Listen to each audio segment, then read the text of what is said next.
I'm going to unbox and take a first look at The Late Unpleasantness.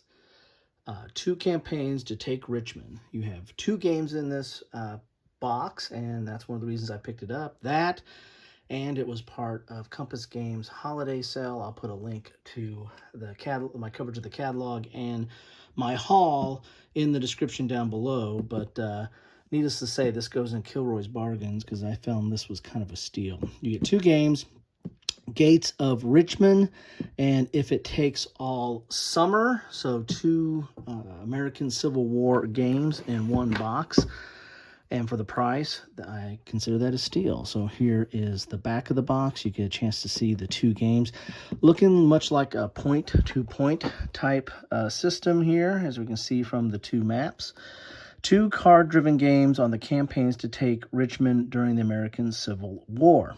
The Late Unpleasantness is a card-driven game which covers 2 major attempts to capture the Confederate capital, McClellan's Peninsular Campaign of 1862 and Grant's Overland Campaign of 1864.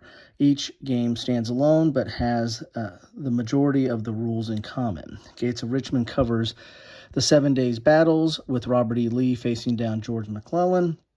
If It Takes All Summer is Ulysses S. Grant's Overland Campaign in 1864. And you get a sample of the maps there and the counters, but let's not wait. Let's get inside the box and see what we have in store for us.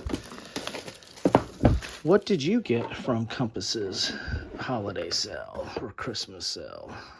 Decent Compass box there. It is a card-driven game, so we got 2 decks of cards. This is If It Takes All Summer, and this is Gates of Richmond. We'll crack those open and take a look. Here is the catalog for, what year is this? 2018. Wow. So, blast from the past there. We get some dice in here. 2 gray, 2 blue. Nice. We have some player aids cards in here. So how many do we have? So we have a player aid for It Takes All Summer.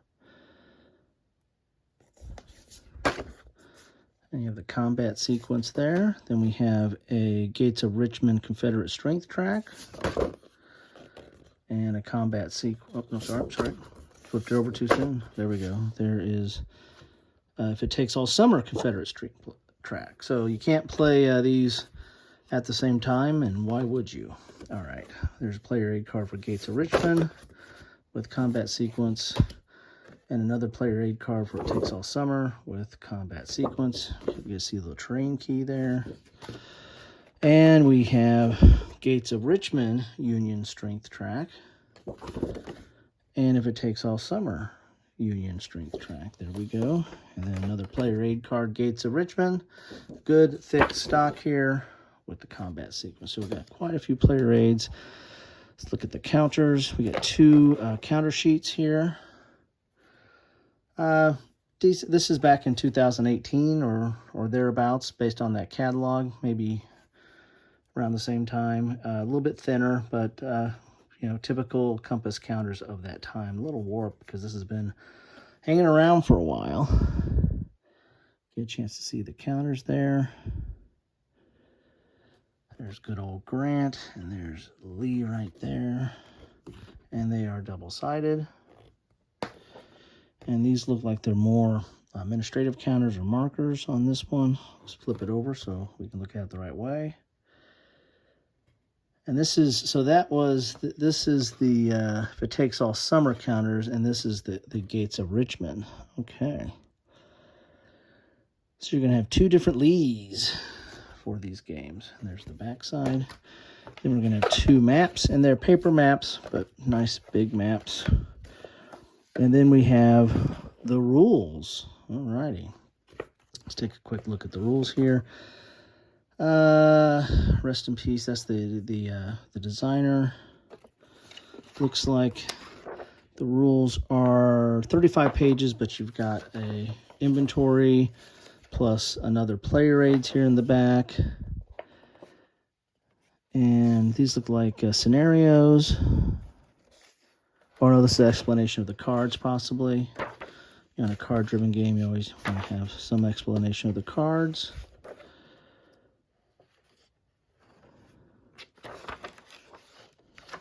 All right, so here is If It Takes All Summer.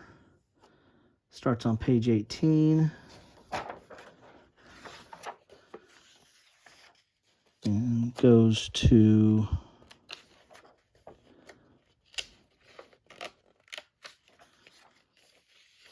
page 25 is your optional rule and credit. So 18 to 24 is If It Takes All Summer. Let's take a look at Gates of Richmond. And you can see it's dual column, it's full color. A little bit of a faded on the introductions there. Intentional fade. Limited intelligence combat. You have some examples of play. Here's examples of combat. You can see it is point to point. And here is setup. So about 8 pages of rules. So looks relatively easy to get into. Let's get some of the maps out and take a look at what we have in there. Which one do you want to see first? Let's do Gates of Richmond. That's the earlier battle. And again, it's going to be a point-to-point map. Ooh, this is a long ways, so I'm going to have to go up periscope there a little bit so you can get it all in, all the goodness. There we go. Got some charts on here. It's kind of interesting. It's facing that way. The title's facing this way, but the charts, the terrain key, and combat charts are facing that way. Interesting game design there. Of course, you have Richmond, and that's north. So, interesting. Let's look at It Takes All Summer. Gonna be fighting over some of the same area, but let's see what we got here. Definitely a different looking map than the Gates one. And again, same thing, titles that way, and it's kind of interesting. A lot of the rivers and everything are listed this way. I think this is north on this one. Your tray key, you can read your train key this way, but this is upside down, and these charts are upside down, but then this chart is that way. So I guess it's however you want to sit on which side you're sitting to read the maps there. So let's get into some of the cards. And I guess there'll be 2 unique decks based on each of the games. Let's look at Gates first. Gates of Richmond. Typical cards. These feel a little bit stiffer than some of their other ones, but same kind of quality. So here are your cards. Again, these are all for the Gates deck, or the Gates game. So you got your SP, I imagine stands for strength points. You got dice roll modifiers.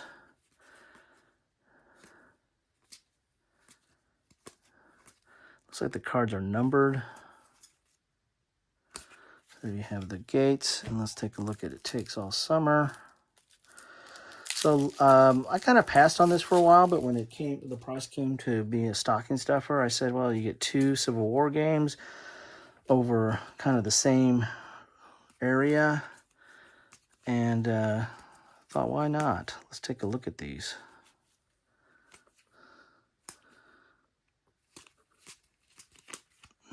And I'm fine with point-to-point or card-driven games. Some people, I know, don't find those very attractive, but when you're dealing with a campaign, it's not unheard of to try to use this kind of point-to-point and card-driven as a mechanism. So we got all the player aids here. I think I got 2 player aids per player. Whoa, geez. There we go. I'm losing. I'm getting attacked here. And then 2 player aids for that campaign. Then you got your strength tracks right there. There you have it. That is the Late Unpleasantness from Compass Games. Love to know your thoughts on it. Have you played it? What do you think about it?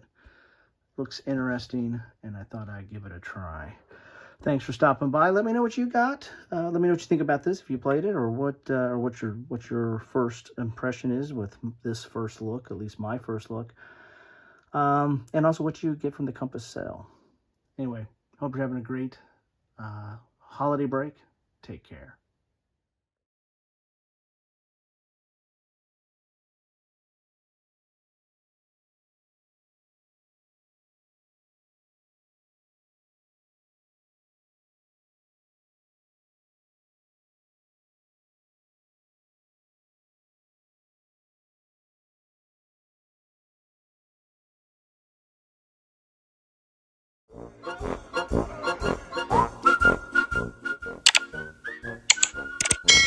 Thanks for watching.